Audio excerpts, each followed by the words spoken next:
তাহলে আবার বিবির ক্ষেত্রে আসি বন্ধু। অনেক বিবি দেখা যায়, অনেক স্বামী দেখা যায় বিবিকে মোহরানা দেয় না, তার ঠিকানা করে নিল জাহান্নাম। বলে হুজুর আপনি পারছেন না, কি করতেছেন না? সত্যিকারের বিবি যারা, সত্যিকারের স্ত্রী যারা, স্বামী যখন বলবে বিবি রে আমার জীবনে আমি অনেক বেশি দৌলতের মালিক হতে পারলাম না রে বিবি, আমি তোমাকে এইটুকু দিয়ে দিলাম, তুমি এইটুকুতে সন্তুষ্ট হয়ে যাও, বাকিটা তুমি আমাকে ক্ষমা করে দাও, হাসি খুশি ভাবে আমাকে দায় মুক্ত করে দাও। সত্যিকারের বিবি সে আগে স্বামীকে ক্ষমা করবে। জোরে জোরে কোন ঠিক না বেঠে? কারণ সত্যিকারের ন্যায় সৎ নারীদের কাছে পৃথিবীর শ্রেষ্ঠ নিয়ামত হলো তার স্বামী। কিন্তু আপনি আবার বউয়ের সাথে বেয়াদবি কইরা রাত্রে বন্ধুদের সাথে আড্ডা দিয়ে যায়, অন্ধকারে বউকে ধরে মারবেন, আবার বলবেন আমার বউটা বেয়াদব, তাহলে আপনি গ্রহণযোগ্য নন। ও বন্ধু, আবার কোন কোন বিবি আছে মোবাইলের মাধ্যমে সেটিং করে, কথা বলে না? এখন তো ফেসবুক নামক অসভ্য একটা সেক্টর চলে আসছে, ওইটার মাধ্যমে অন্য পুরুষের থেকে আসক্ত হয়ে রাতের অন্ধকারে যখন মোহরানা দিয়ে বিবিকে ঘরে নিয়ে গেল, রাতের অন্ধকারে ক্লান্ত শরীর নিয়ে একটু হাসি খুশি ভাবে বিবির সাথে নতুন নতুন ভাবনা শেয়ার করতে চাইলেন। কথা বলে কেন? নতুন নতুন ভাবনা শেয়ার করতে চাইলেন, কিন্তু বিবিটা স্বামীর ডাকে সাড়া না দিয়ে মুখটা ঘুরিয়ে উল্টো দিকে মুখটা করে সারা রাত পার করে দিল। স্বামীও মনে মনে কষ্ট পাচ্ছে। আমার রাসূল বলেছেন এই সমস্ত অভিশপ্ত বিবি যারা আছো তোমরা শুনে রাখো, স্বামী যদি সৎ হয় বিবির জন্য বড় কিয়ামত। সারাটা রাত ওই বন্ধু, ও বন্ধু, সারাটা রাত আপনার ফেরেশতারা এসে ওই নারীটাকে লানত দিতে থাকে।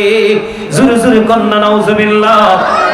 তার মানে স্বামীকে খুশি না করলে বিবির জন্য জাহান্নাম। আবার কোন স্বামী যদি বিবিকে খুশি করতে না পারে তার জন্য বরাদ্দ জাহান্নাম। এই জন্য দুজনের পথ চলা হতে হবে অত্যন্ত বিবেচনা কম। ঠিক কিনা বলাই? আমার রাসূল বলেছেন মেয়েকে সময় মতো, সবচেয়ে বড় নষ্ট সময়, সবচেয়ে বড় বিপজ্জনক সময় হলো বর্তমান সময়। চাচা কি বলেন? এখনকার বউরা ভদ্র না অভদ্র? তোমার কথা কন না কিল্লাই? আর বড় ঘড়ি কম। এখনকার মেয়েরা ভদ্র না অভদ্র? ম্যাক্সিমামই অভদ্র। সবাইকে অভদ্র বলা যাবে না, এত ভদ্র মেয়েও সমাজে আছে রে। ওই মেয়েটাকে সম্মান করার মানুষ এই সমাজে খুব কম, কারণ ওই মেয়েটার গায়ের রং একটু কালো। কথা বুঝেন নাই? এখনকার ছেলেরা ম্যাক্সিমামই ভদ্র না অভদ্র? ম্যাক্সিমামই অভদ্র। এত ভদ্র ছেলেও আছে রে। আপনারা বলেন শাহাবুদ্দিন ভদ্র না অভদ্র ছেলে? যদি অভদ্র ছেলের দ্বারা কখনোই এমন নুরানি জলসা সাজানো হয় না। সমাজের মধ্যে ভদ্র যে ছেলেগুলো আছে এই ছেলেগুলো একটু গরিব। এই সমাজের মানুষ এই গরিব ভদ্র ছেলেগুলোকে মূল্যায়ন করে না, বেয়াদব স্মার্ট হ্যান্ডসামদেরকে খুঁজে বেড়ায়। কথা বলেন না কেন? এটার কারণ কি জানেননি বন্ধুরে আমার? আমার আল্লাহ সর্বপ্রথম আদমকে সৃষ্টি করেছেন। কাকে? আদমের পাঁজরের হাড় থেকে জান্নাতে মা হাওয়াকে সৃষ্টি করেছেন। আদম ঘুমন্ত অবস্থা থেকে চোখ মেলে চাইয়া দেখলেন অপূর্ব সুন্দরী মা হাওয়া। আদম ও মা হাওয়ার দিকে প্রেমের নজরে তাকায়। মা হাওয়াও বাবা আদমের দিকে প্রেমের নজরে তাকায়। আমার চাচা হাসে। আলহামদুলিল্লাহ বলেন, আরো জোরে বলেন। প্রেমেরই বাজারে কে যাবি চলে রে, আমিও যাব তোর সঙ্গেতে। বলেন প্রেমেরই বাজারে কে যাবি চলে রে, আমিও যাব তোর সঙ্গেতে। প্রেম সারা হৃদয় হলো মরুভূমি, আর এই প্রেম যার চিনায় আছে রে বন্ধু, এই হৃদয় হলো পুরো সবুজ শ্যামল। জোরে জোরে করুন সুবহানাল্লাহ। আর জোরে। আপনাদের মনে আসেনি ইব্রাহিম আলাইহিস সালামকে আগুনে ফালাইছে নমরুদ? পৃথিবীর মানুষ দেখেছে আগুন, কিন্তু ইব্রাহিম খলিলুল্লাহ যাইয়া দেখছে ফুলের বাগান। আজ भी हो जो इब्राहिम का इमा पैदा अग कर सकती है अंदाजे गुलिस्ता पैदा। এজন্য প্রেম থাকা লাগবে বন্ধুরে আমার। বাবা আদম মা হাওয়ার দিকে তাকায় প্রেমের নজরে। মা হাওয়া ও বাবা আদমের দিকে তাকায় প্রেমের নজরে। বাবা আদম তো আশ্চর্য, আমি তো ঘুমন্ত ছিলাম, এই অপূর্ব সুন্দরী কোথা থেকে এসেছে রে? আমার আল্লাহ জিব্রাইলকে ডাক দিয়ে বলে, জিব্রাইল চাইয়া দেখো রে, দুইটার সাউনি অত্যন্ত প্রেমময়, বিবাহের ব্যবস্থা করো। কি করো? আপনাদের চট্টগ্রামের এরিয়ায় যেই গজব মিয়া কাবিন, কথা কন না কেন? আমার কাছে মনে হয় গজব। ছেলের আর লাইফ পুরা বরবাদ। বউ যদি বেয়াদবি করে রে বিয়ের পরে, চাইলেও সেটাকে তালাক দেওয়া সম্ভব না, কথা কন না কেন? আমার এক রিলেটিভ আছে, চট্টগ্রাম সিটিতে বিয়ে হয়েছে। হ্যাঁ রে, বিয়ে করাইছে, কাবিন হয়েছে 17 লাখ। কত লাখ? আরো জোরে। কাবিন হয়েছে 17 লাখ। ওর জন্য কি নিয়ে গেছে? গয়না। মেয়ের বাবা বলেছে গয়না লাগবে না, আমার মেয়ের কাবিন লাগবে। কি মনে করলেন? এটা কেন বললাম? যেহেতু বিবাহ সংক্রান্ত বিষয়, আদারওয়াইজ নিয়েন না। কিন্তু বাবা আদম মা হাওয়ার যখন বিবাহ হয়েছে, তাদের বিবাহের মোহরানা ছিল আপনার আমার নবীর প্রেমের দুরূদ। শুধু 10 বার দুরূদ পড়েছে, বিবাহের কাবিন হয়ে গেছে। সুবহানাল্লাহ বলেন না কেন? এখন কি সেই শিক্ষা আছে? কথা বলে না কেন? আছে। এখন হচ্ছে কমার্শিয়াল দুনিয়া। আল্লাহর জন্য গজব দিছে কমার্শিয়াল। অসুস্থ, করোনা ধরা পড়ছে, শুধু ডাক্তারের কাছে নিবে, দরজা অতিক্রম করার আগেই নাই, শেষ। কারণ কি লাভ হবে আমি অন্যজনকে দোষে, সব পেয়েছি আমি আমার আপন কর্ম দোষে। কাউকে দোষ দিয়ে লাভ নাই, তো আমার কর্মই তো ভালো না, আমার চরিত্রই তো ভালো না। আমার চরিত্র হওয়ার কথা ছিল গুড ক্যারেক্টার, কিন্তু আমি ক্যারেক্টারলেস। নাউজুবিল্লাহ বলেন। এটার জন্য দায়ী বাবা মা। এই জন্য আমি প্রায় ওয়াজে বলি, every parent should take care their children very carefully. প্রত্যেকটা পিতামাতার উচিত তাদের সন্তানের দায়িত্ব যত্ন সহকারে পালন করা। আর আমরা সন্তান হিসাবে আমি যদি বলি, we should obey our parents, আমাদের প্রত্যেকের উচিত আমাদের পিতামাতাকে মান্য করা। কারণ paradise of the child under the feet of the mother, মায়ের পায়ের নিচেই সন্তানের জান্নাত। জোরে বলেন না সুবহানাল্লাহ। এখন মা বাবাই তো মাতাল, সন্তান ভালো হইব কেমনে? আল্লাহ রাসূল বলেছেন, আদিবু আওলাদাকুম আলা সালাতি হিসানি হুব্বি নাবিকুম ওয়া হুব্বি আহলি বাইতিহি ওয়া আলা কিরাআতিল কুরআন। রাসূল বলেছেন, তোমরা তোমাদের সন্তানদেরকে তিনটি বিষয় শেখাও। একটা হলো হুব্বি নাবিকুম, teach the love of the prophet, নবীর প্রেম শেখাও। ওয়া হুব্বি আহলি বাইতিহি, টিচ ফ্যামিলি লাভ, নবীর পরিবারের ভালোবাসা শেখাও। ওয়া আলা কিরাআতিল কুরআন, তোমরা তোমাদের সন্তানদেরকে কোরআন তেলাওয়াত শেখাও। আপনি বলেন এখনকার মা বাবা কি সেই শিক্ষা দিতে পারেনি? পারে না। তার কারণ বাবা মাই তো সেই শিক্ষায় শিক্ষিত নয়। আরো জোরে বলেন ঠিক না বেঠিক? বন্ধু আমার দিকে তাকান, বিবাহ করা ওয়াজিব কি? আমার কথা কন না গিল্লাই। বাবা আদম এবং মা হাওয়ার বিয়ে হয়ে গেল, মোহরানা হয়ে গেল। ও বন্ধু, অনেক লম্বা ঘটনা তাদের পড়ে। মা হাওয়া 20 বার সন্তান ধারণ করেছেন। মা হাওয়ার গর্ভে কয়বার? 20 বার সন্তান ধারণ করেছেন। প্রত্যেকবারই ডবল সন্তান প্রসব করেছেন। আদম সন্তানেরা ভাই বোনের মধ্যে বিয়ে হতো। মা হাওয়া 20 বার সন্তান ধারণ করেছেন, প্রত্যেকবারই ডবল সন্তান প্রসব করেছেন। ওই 40 জন থেকে আজকে গোটা পৃথিবীতে এত মানুষ। আরো কিয়ামতের আগে আসবে। আরো কি হবে?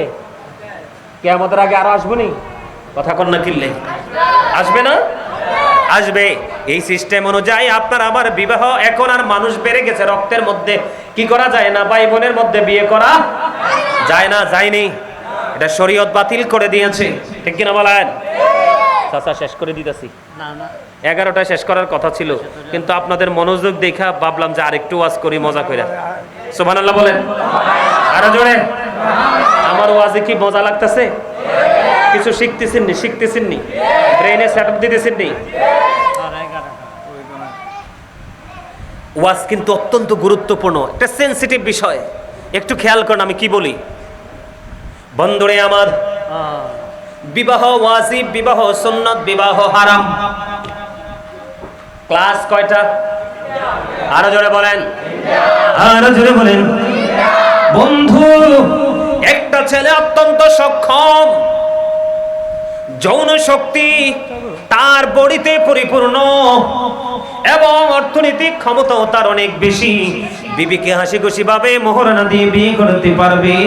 ওই ছেলের কোনো অজুহাত চলবে না, প্রাপ্ত হয়েছে তাকে বিয়ে করা ওয়াজিব।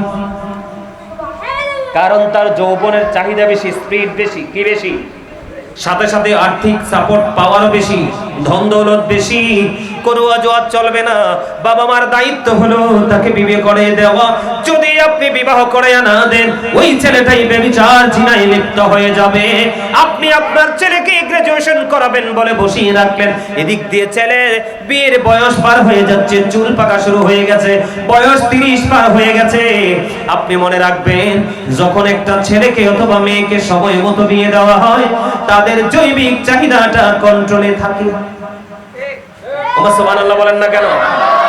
নষ্ট দিকে তাদের চোখ যাবে না, নোংরা জিনিস নিয়ে তারা কখনো ভাববে না। এই জন্য বাবা এবং মাকে তাদের এই সময়টার দিকে খেয়াল রাখা উচিত। যেই ছেলেটা শারীরিক মানসিক ভাবে জৈবিক চাহিদায় পরিপূর্ণ, অর্থনৈতিক ভাবে শক্তিশালী, ওই ছেলে যে বিয়ে করে ফেলা তার জন্য ওয়াজিব। আরেকটা ছেলে আছে বন্ধু, তার যৌবনটা মাঝামাঝিতে আছে, তার জন্য বিয়ে করে সুন্নত। কিন্তু আরেকটা ছেলে আছে, অর্থ আছে ঠিক, কিন্তু তার শারীরিক চাহিদা নাই, তার শারীরিক ভাবে তার যৌবনের যে শক্তি সেটা নেই, ওই ছেলের জন্য বিয়ে করা হারাম। আরেকটা ছেলে আছে, তার বউকে মোহরানা দিয়ে বিয়ে করার ক্ষমতা নাই, বিবিকে ঘরে তুলে এনে লালন পালন করা, তার ভরণ পোষণ দেওয়ার কোনো ক্ষমতা নাই, কিন্তু তার শারীরিক ভাবে সেই অনেক বেশি শক্তিশালী, যৌবন তার শরীরে ভরপুর। ও বন্ধু, এই ছেলে এখন কি করবে? কোনো অন্যায়, কোনো জিনা, কোনো ব্যভিচার, এটা টোটালি হারাম, এটা করা যাবে না। আবার রাসূল বলেছে, ও যুবক, তুমি কন্টিনিউ রোজা রাখতে থাকো, রোজা তোমার ওই যৌবনকে কন্ট্রোলিং এ নিয়ে আসবে। আরো জোরে বলুন না সুবহানাল্লাহ। কথা কি বুঝে আসছে? আরো জোরে বলেন। এবার আপনার প্রশ্ন হলো, বিয়েটা কেমন করে করবেন? আমার রাসূল বলেছেন, তুমি পাওয়ারফুল যদি পরিপূর্ণ হও, 2 2 3 3 4 4 বিয়ে করো। এখন আমার ইয়াং যে আমার বোনেরা রাগ হয়ে যাইব, কয় এমনিতে তো হুজুররা যেই ওয়াজ করে, আমার স্বামী আমারে তুইয়া আরেকটা বিয়ে করে ফেলছে, কিন্তু বেয়াদবি কইরা বিয়ে করা যাবে না। কি কইরা? বেয়াদবি করে বিয়ে করে যাবে না। নবীজি বলেছেন, ভদ্রভাবে বিয়ে করো। 2 2 3 3 4 4, তার মানে তুমি যদি শারীরিক ভাগ, অর্থের ভাগ, তোমার হাসি খুশির ভাগ, 4 জনকে যদি তুমি সমানভাবে বিলিয়ে দেওয়ার সক্ষমতা রাখো, তুমি দুইজনকে বিলিয়ে দিতে পারলে 2টা বিয়ে করো, 3 জনকে বিলিয়ে দিতে পারলে 3টা বিয়ে করো, 4 জনকে বিলিয়ে দিতে পারলে তুমি 4টা বিয়ে করো। আজকে আমি আসার সময় শুনতে পাইলাম, আমার পরিচিত একজন মানুষ, তিনি 2টা বিয়ে করেছে। কয়টা? এক্সাম্পল কয়টা? রাত্র 12টা পর্যন্ত একটা বিবির ঘরে থাকে। এটা লজ্জার বিষয় নয়, জানার বিষয়। 2টা বিয়ে করেছে, রাত্র 12টা পর্যন্ত একটা বিবির ঘরে, 12টার পর থেকে আর একটা বিবির ঘরে। ওমা সুবহানাল্লাহ কোন না কেন? এইরকম সুপুরুষ সমাজে থাকার দরকার আছে না নাই? আর জোরে বলেন না, আছে না নাই? বন্ধু, এইভাবে যদি আপনি ভাগ করে দিতে পারেন, তাহলে আপনি 2 2 3 3 4 4 বিয়ে করতে পারবেন। আর যদি বলো, হুজুর আমি 2টাও পারবো না, 3টাও পারবো না, 4টা তো ইম্পসিবল, তাহলে আমি কি করব? আমার রাসূল সমাধান দিয়ে দিয়েছে, তুমি একটা বিয়ে করো। সুবহানাল্লাহ বলেন না? হাসি খুশি চিত্তে, মনের খুশিতে বিবিকে মোহরানা দিয়ে দাও। কি করো? আমার কথা কন না কিল্লাই? বিবিকে কি দাও? মনে রাখবেন চাচা, আপনাদের আমলে অনেক মুরব্বী বউরে মোহরানা না দিয়ে চলে গেছে। হাদিস শরীফের মধ্যে এসেছে, নবীজি বলেছেন, কোন স্বামী যদি বিবির বিয়ের পরে মোহরানা না দিয়ে যদি সে মারা যায়, কাল হাসরের ময়দানে ওই স্বামীকে জিনাকারীদের অন্তর্ভুক্ত করে জাহান্নামে ফেলা হবে। জোরে তোলেন না নাউজুবিল্লাহ। কথা কি বুঝতে পারছেন? কাবিন কাবিন কি? এটা হলো একটা হাদিস। আর একটা হাদিস শরীফের মধ্যে এসেছে, নবীজি বলেছেন, তোমরা তোমাদের বিবিকে হাসি খুশি ভাবে আনন্দ চিত্তে তুমি কি করো, মোহরানা দিয়ে দাও। বিবিটা খুশি হয়ে গেল। কি হয়ে গেল? বিবি খুশি হয়ে গেল। সাপোজ কথার কথা 5 লক্ষ টাকা গাবিন দিলেন, আপনি বিয়ের পরে বিবিকে 5 লক্ষ টাকা দিয়ে দিলেন, কিন্তু বিবি খুশি হয়ে স্বামীকে আবার রিটার্ন ফেরত দিয়ে দিলেন 3 লক্ষ। জাস্ট এক্সাম্পল, এটা পার্সেন্টেজ আকারে কম হতে পারে, বেশিও হতে পারে। আমার রাসূল বলেছে, বিবিকে তুমি 5 লক্ষ টাকা, কথার কথা বলতেছি, 5 লক্ষ টাকা কাবিন তুমি দিয়ে দিলে, বিবি 3 লক্ষ টাকা আবার তোমাকে রিটার্ন করে দিল। আমার রাসূল বলেছেন, তুমি এটা হাসি খুশি ভাবে খরচ করতে পারবে, এটা তোমার জন্য কোনো বাধা থাকবে না। জোরে কন্যা সুবহানাল্লাহ। ইসলাম কি আসলে মজার জিনিস না? আর জোরে বলেন না, মজার না? আসলে কি আমরা মজা পাচ্ছি না? এগুলো অত্যন্ত প্রেমময় বক্তব্য, মজার জিনিস। এগুলো আমাদের জানা নাই দেখে আজকে ঘরে ঘরে স্বামী স্ত্রী ইঁদুর বিড়ালের মতো সংসার করে। ম্যাক্সিমাম স্বামী স্ত্রী দেখবেন ইঁদুর বিড়ালের সম্পর্ক ভালো না খারাপ? খারাপ না চাচা? ইঁদুর বিড়ালের সম্পর্ক ভালো না খারাপ? ইঁদুর দেখলে বিড়ালে কি করে চাচা আপনি কোন তো? একবারে কাপটি মেরে ধরে, একবারে ছিঁড়ি করে খেয়ে ফেলে। ঠিক কিনা বলেন? এখনকার ম্যাক্সিমাম স্বামী স্ত্রী ইঁদুর বিড়ালের মতো সম্পর্ক। গলত তো গোড়া, এই জন্য বালানা সম্পর্ক। এখন দুটা করে রাত দিন কামড়া কামড়েন, বাচ্চাটা কি করবে বলেন তো? কামড়ি তো শিখবে। কথা কয় না? বাবা মা যদি দুষ্টামি করে, বাচ্চা কি শিখবে? এটা তো শিখবে। বাবা মা যদি ভদ্র জেন্টেল মার্জিত ভাবে চলে, সন্তান অটোইটা মার্জিত হয়ে যায়। সুবহানাল্লাহ বলেন না কেন? তাহলে আবার বিবির ক্ষেত্রে আসি বন্ধু। অনেক বিবি দেখা যায়, অনেক স্বামী দেখা যায়, বিবিকে মোহরানা দেয় না, তার ঠিকানা করে নিল জাহান্নাম। বলে হুজুর আপনি পারছেন না, কি করতেছেন না? সত্যিকারের বিবি যারা, সত্যিকারের স্ত্রী যারা, স্বামী যখন বলবে, বিবি রে আমার জীবনে আমি অনেক বেশি দৌলতের মালিক হতে পারলাম না রে বিবি, আমি তোমাকে এইটুকু দিয়ে দিলাম, তুমি এইটুকুতে সন্তুষ্ট হয়ে যাও, বাকিটা তুমি আমাকে ক্ষমা করে দাও, হাসি খুশি ভাবে আমাকে দায়মুক্ত করে দাও। সত্যিকারের বিবি সে আগে স্বামীকে ক্ষমা করবে। জোরে জোরে কোন ঠিক না বেঠে?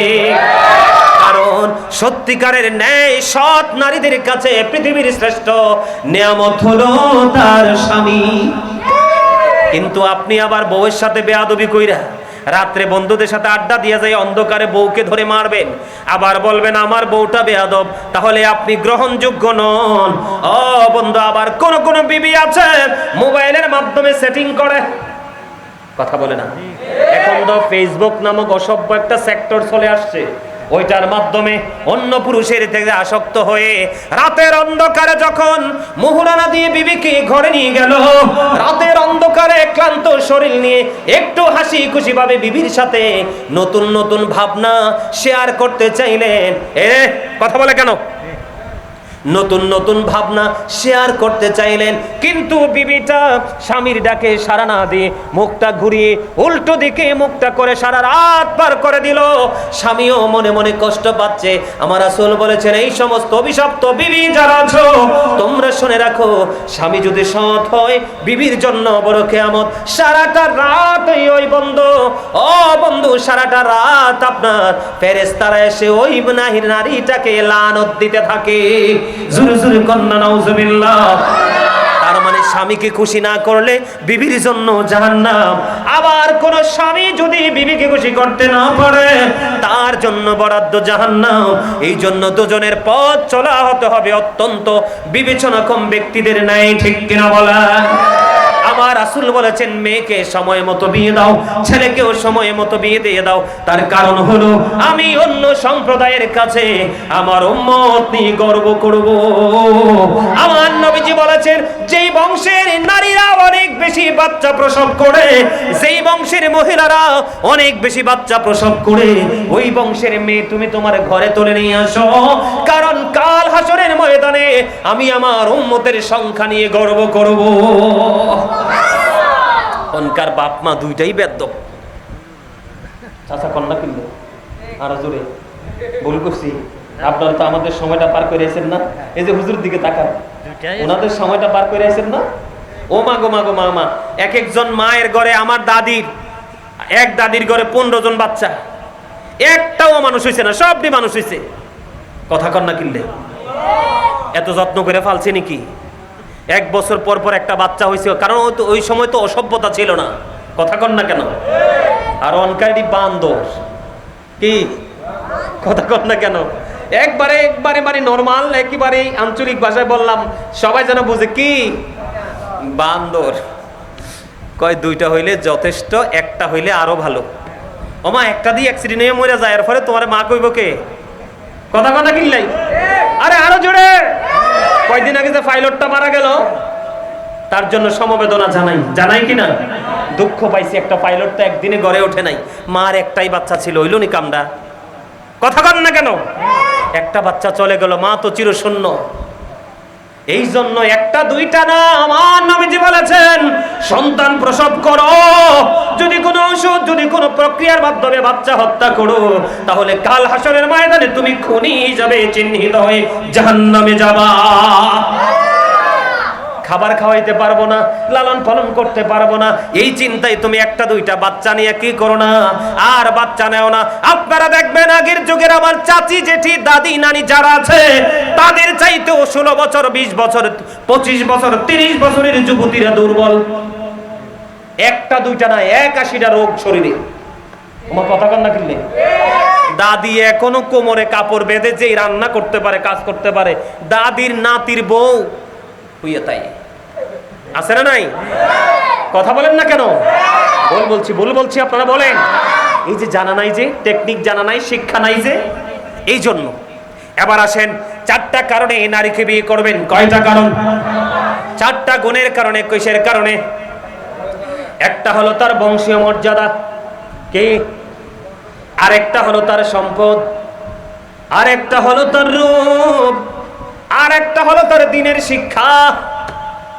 আমার রাসূল বলেছেন বংশমর্যাদার চাইতে প্রতিভা অনেক দামি। কথা কয় না কেন? প্রতিভাহীন মানুষ বন্ধ অন্ধকারাচ্ছন্ন। তার মানে কি? বংশের চাইতে দামি হলো বুদ্ধি, ক্রেডিট। কথা কন না কেন? বংশ দিয়ে কি পানি খাওয়া যায়? কিন্তু ক্রেডিট দিয়ে কিন্তু পথ চলা যায়। অন্যজনকে সাথী বানাইয়া পথ চলার টেকনিক শেখানো যায়, যায় কি যায় না? কথা বলেন না কেন? এই জন্য বংশের চাইতে প্রতিভা অনেক দামি। আমার নবীজি বললেন তুমি বংশীয় মেয়ে পেলে না, ধনী কোন বাপের বেটিও তুমি পেলে না, অপূর্ব সুন্দরীও তুমি পেলে না, কিন্তু তুমি ধর্ম ধনীর ধনী পর্দাশীল ধার্মিক একটা মেয়ে পেয়ে গেলা। 3টা পাও নাই, কোনো দুঃখ নাই। ওই অপূর্ব সুন্দরী বেনামাজি বেয়াদবির চাইতে কান কাটা বাদী দাসী আল্লাহ বলা অনেক বেটার। এটা আমার কথা নয়, আমার নবীর কথা। মেয়েটা যদি একটু খাটো হয়, যত ভালো হোক, বিয়ে তো করাইবেন না। মেয়েটার মা বাবা না থাকলে 100 জন খাওয়াইতে পারবে না, ওই মেয়েটাকে তো বিয়ে করাবেন না। আবার অনেক বড় লোক বাপে চিন্তা করে গরিব কোনো ছেলের কাছে বিয়ে দিব না, কিন্তু গরিব ছেলেটাই তো কাঁচা সোনা, হীরার টুকরা। এটার বন্ধু জীবনের মধ্যে পথ চলায় গরিবী হাল আছে, কিন্তু তার চরিত্রের মধ্যে কোনো কলঙ্ক নাই। সমস্যার সমাধান করতে হবে এইভাবে, কারণ আপনার সম্পদ একদিন ফুরিয়ে যাবে। সুন্দর কি সবসময় থাকিনি চাচা? নবীজি বলেছেন একদিন সম্পদ ফুরিয়ে যাবে, তোমার সৌন্দর্যের গ্লেজ নষ্ট হয়ে যাবে, কিন্তু ধর্মদন দিনের শিক্ষা এটা ফুরাবে না। দিন যত যাবে এটা গ্লেজি নূর হতে থাকবে। জোরে জোরে সুবহানাল্লাহ। এই জন্য আমার নবীজি বলে দিয়েছে, তোমরা সুন্দরীর পিছনে ছোট না, ধনীর পিছনে ছোট না, বংশে মর্যাদাশীলের পিছনে ছোট না। যদি তুমি ধর্মদনের ধনী পাও, হ্যাঁ বলে হুজুর বংশ, যদি বংশীয় পাও, ধনীও পাও, সুন্দরীও পাও, আল্লাহওয়ালা পাও, তাহলে তোমার জন্য বন্ধু বড় নিয়ামত। কিন্তু বাকি 3টা নাই, একটা আছে, এটাকে বউ করে ঘরে নিয়ে আসো। আগামী দিনে তোমার ঘরে আসবে শাহাবুদ্দিনের মতো আল্লাহ রাসূলের প্রেমিক সন্তান। ঠিক কিনা বলেন? আরো জোরে। আগামী দিন থেকে সেই টেকনিকে বিয়ে দিবেন এবং করাবেন তো? আর জোরে বলেন না কেন? চিন্তা করবেন তো? ধন দৌলত আসেনি দেখবেন, ধন ছাড়া তো চলতে পারবেন না। বংশমর্যাদা হলে বংশের একটা ধার আছে, আছে না? যেই পথ চলতে গেলে আগের দিনে মুরব্বীরা এখনো বংশীয় ছেলে মেয়ে খোঁজে। বংশ যখন থাকবে কথা বলতে পথ চলতে দাড়ি কমা রেখে বলবে, ঠিক কিনা বলেন? সম্মানিত উপস্থিতি, আল্লাহ আমাদের সবাইকে ঈমান ইসলামী জিন্দেগি দান করুক, সকলে বলেন আমিন। আর জোরে বলেন আমিন। এখানে কি তাবারুক দিবেন? এখানে তো মনে হয় তাবারুক তো মনে হয় নাই। তাবারুকের ব্যবস্থা আছে? ঠিক আছে। সম্মানিত উপস্থিতি, তাহলে আমরা মৃত্যুর কথা স্মরণ রাখবো। দুনিয়াতে বিপদ আসবে, আমার আল্লাহ বলেছেন দুনিয়াটা বিপর্যয়ের জায়গা, মুমিনের জন্য দুঃখের জায়গা, প্রতিকূল পরিবেশের জায়গা, কিন্তু ভেঙ্গা যাবে, ধৈর্য ধরতে হবে। তার জন্যই চিরস্থায়ী নিয়ামত আল্লাহ বরাদ্দ রেখেছেন, ঠিক না বা ঠিক? কথা বলে না? পথ চলায় সবসময় কি করবেন? মৃত্যুর কথা স্মরণ রাখবেন। আর একটা বিষয় হলো বিবাহের ক্ষেত্রে সচেতন থাকবেন, তাহলে নুরানি সন্তান পৃথিবীতে আসবে। আর একটা নুরানি সন্তান হলো পৃথিবীর বাবা মার জন্য সদকায়ে জারিয়া, এটা কিয়ামত পর্যন্ত কন্টিনিউ চলতে থাকবে। আর এই আমলই একটা বাবা মাকে জান্নাত পর্যন্ত পৌঁছে দেবে। আল্লাহ আমাদের সবাইকে ইমান ইসলামী জিন্দেগি দান করুক, সকলে বলুন আমিন।